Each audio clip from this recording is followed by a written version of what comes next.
Amrabad tiger reserve forest లోని core area నుంచి చెంచులను తరలించే ప్రయత్నాలు ఊపందుకున్నాయి. పులుల సంచారం ఎక్కువగా ఉండే ప్రాంతాల్లోని గ్రామాలను ఖాళీ చేస్తున్నారు అధికారులు. అయితే చెంచులు మాత్రం తమ గ్రామాల్ని వీడే ప్రసక్తి లేదని భీష్మించుకుని కూర్చున్నారు. నల్లమల అభయారణ్యంతో చెంచుల అనుబంధం తెగిపోనుందా? నేషనల్ టైగర్ కన్జర్వేషన్ అథారిటీ మార్గదర్శకాలు ఏం చెప్తున్నాయి? ఆ ప్యాకేజీలతో లాభం ఎవరికి, నష్టం ఎవరికి? అమరాబాద్ టైగర్ రిజర్వ్ నుంచి గ్రామాల తరలింపుకు రంగం సిద్ధమైన వేళ మేం అడవిని వీడమని స్వరం పెంచిన చెంచుల వైనంపై NTV ground report. Nagar Kurnool జిల్లా ఐటీడీఏ పరిధిలో 8 మండలాల కింద ఉన్న 125 గ్రామాల్లో 3,300 చెంచు కుటుంబాలు ఉన్నాయి. అటవీ ఉత్పత్తుల సేకరణతో పాటు కూలీ నాలీ చేసుకుంటూ జీవనం కొనసాగిస్తున్నారు. ఫారెస్ట్ డిపార్ట్మెంట్ ఆధ్వర్యంలో చేపట్టే చెక్ డ్యాంల నిర్మాణం, ట్రెంచింగ్ పనులు, అడవి జంతువులకు తాగునీరందించే సాసర్ల నిర్మాణం పనులతో పాటు ఉపాధి హామీ పనులకు వెళ్తూ బతుకుతున్నారు. దీంతో పాటు ప్రభుత్వం హక్కులు కల్పించిన భూములు సాగు చేసుకుంటున్నారు. ప్రస్తుతం ఫారెస్ట్ అధికారులు పులులు తిరిగే కోర్ ఏరియాలోని సార్లపల్లి, కుడిచింతల బయలు, కొల్లంపెంట, తాటిగుండాల గ్రామాలను మొదటగా తరలిస్తున్నారు. వారితో అవగాహన సమావేశాలు నిర్వహించి ప్రభుత్వ లక్ష్యాన్ని వివరిస్తూ ఖాళీ చేయించేందుకు చర్యలు ప్రారంభమయ్యాయి. అయితే నేషనల్ టైగర్ కన్జర్వేషన్ అథారిటీ పథకంలో భాగంగా నాగర్ కర్నూలు జిల్లా పెద్ద కొత్తపల్లి మండలం బాచారం సమీపంలోని అటవీ శాఖకు సంబంధించిన 1,500 హెక్టార్ల అటవీ భూమిని సేకరించి పునరావాసం కోరుకునే గ్రామాలకు కేటాయించడానికి రంగం సిద్ధమయ్యింది. ప్యాకేజీ 1 కింద 18 సంవత్సరాలు నిండిన వారికి 15 లక్షల రూపాయల నగదు, ప్యాకేజీ 2 కింద 5 ఎకరాల వ్యవసాయ భూమి, నివాస గృహం, మౌలిక వసతులతో పాటు అన్ని రకాల సౌకర్యాలు కల్పించేందుకు సర్కారు ఆమోదం తెలిపింది. అయితే ఇప్పటికే ఆయా గ్రామాలు కమిటీలు వేసుకుని తమ హక్కులు, ప్రయోజనాలకు భంగం కలగకుండా జాగ్రత్త పడుతున్నారు. మరోవైపు చెంచు పెంటల్లో నివాసముంటున్న వారు అడవిని విడిచి వెళ్లిపోవడానికి ఇష్టపడడం లేదు.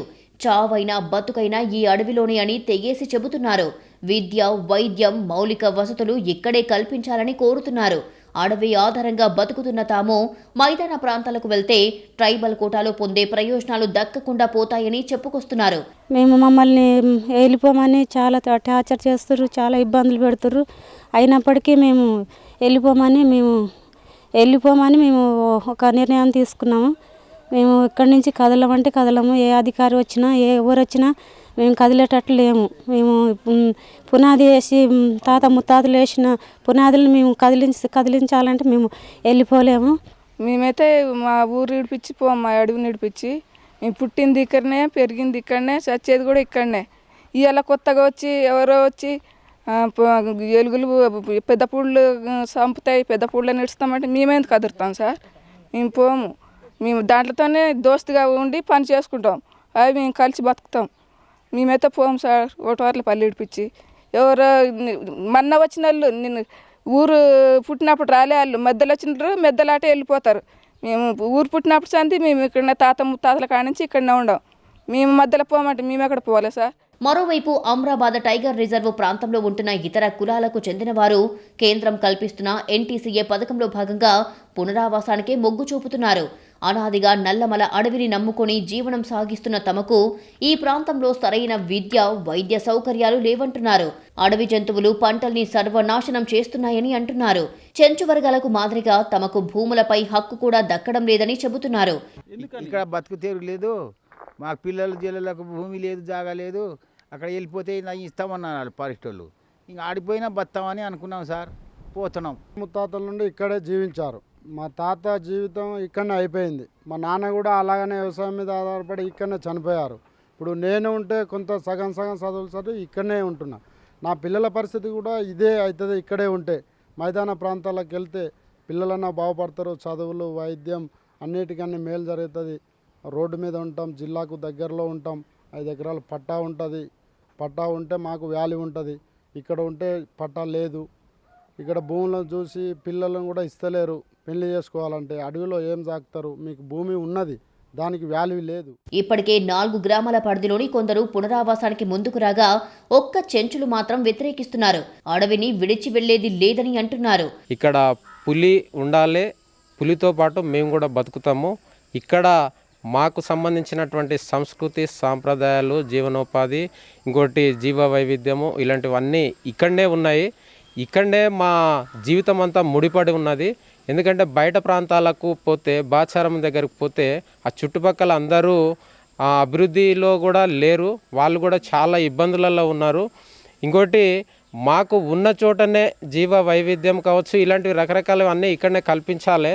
ఇంకోటి సిటీకి దగ్గరలో పోతే చదువు పరంగా డెవలప్ అవుతారు అంటున్నారు. అక్కడ పోయినా మననూరు గురుకుల పాఠశాలకి రావాలి. కాబట్టి మేము ఎన్ని ఇబ్బందులు పెట్టినా, ఎన్ని రకాలుగా ఫోర్స్ చేసినా, మనల్ని ఎంత బలవంతం చేసినా మేము ఇక్కడనే పుట్టినాము. మా పూర్వీకుల చరిత్రలు కూడా ఇక్కడనే ఉన్నాయి. మేము కూడా ఇక్కడనే మమేకమై ఉన్నాం. కాబట్టి సచ్చినా బతికినా ఇక్కడనే. కాబట్టి మేము ఆ ప్యాకేజీలకు దీనికి ఆశపడి పోయటం కాదు. మా చిన్నప్పటి నుండి మేము ఇక్కడనే ఉన్నాం కాబట్టి వాళ్ళు కూడా ఇక్కడనే ఉండి చనిపోయారు. కాబట్టి మేము కూడా ఇక్కడనే ఉంటాం. మేము ఇక్కడ నుండి బయటికి అయితే వెళ్ళాం సార్. దీనికి ఎంతవరకైనా పోతాం. వాళ్ళు ఎన్ని మా మీద మాకు డబ్బులు ఆశ చెప్పినా మేము డబ్బులకు లొంగటోళ్ళం కాదు. మేము లొంగం కూడా వాళ్ళకి అవసరం లేదు. అయితే నేషనల్ టైగర్ కన్జర్వేషన్ అథారిటీ పథకంలో భాగంగా అన్ని రకాల సౌకర్యాలు కల్పిస్తామని అవగాహన పెంచే ప్రయత్నం చేస్తున్నారు అధికారులు. ఏది ఏమైనా అడవి బిడ్డల తరలింపు ఇప్పుడు అధికారులకు సవాలుగా మారింది. వారిని ఎలా ఒప్పిస్తారు, ఎలా తరలిస్తారు అన్నది చూడాలి. మొత్తం మీద సార్లపల్లిలో ఉన్నటువంటి చెంచులు మాత్రము తాము గ్రామాన్ని వీడేది లేదు. తమకి అడవి ద్వారానే ప్రయోజనాలు ఉన్నాయి. తమ పిల్లల భవిష్యత్తు కూడా మేము ఇక్కడ ఉండటం వల్లనే ఉంటుందని చెప్తున్నారు. తమ మీద ప్రేమ జాలి కలిగితే తమకే రోడ్లు, తర్వాత ఇతర మౌలిక వసతులు కల్పించాలి. అంతేకాని మేము పునరావాస కేంద్రానికి వెళ్ళేది లేదు అని చెప్పేసి తేల్చి చెప్తున్నారు. ఇదే అంశాన్ని సీఎం పేషీలో జరిగినటువంటి ప్రజావాణి కార్యక్రమానికి వెళ్ళి కూడా అక్కడ అధికారులకు కూడా విన్నవించుకున్నాము.